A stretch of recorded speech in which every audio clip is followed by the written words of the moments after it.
اللطم حرام لأن أذية للنفس، وكل أذية للنفس حرام. يا هذا شنو الدليل؟ والله ماكو دليل.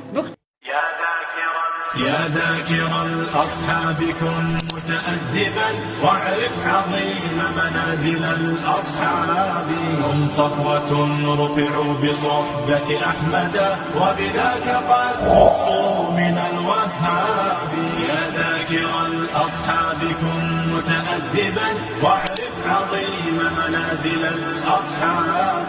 هم صفوة رفعوا بصحبة أحمد وبذاك قد خصوا من الوهاب. هم ناصروا المختار في تبليغه فجزاهم الرحمن خير ثواب. ما بال أهل الغي طال لسانهم وتجرؤوا ورموهم بسباب.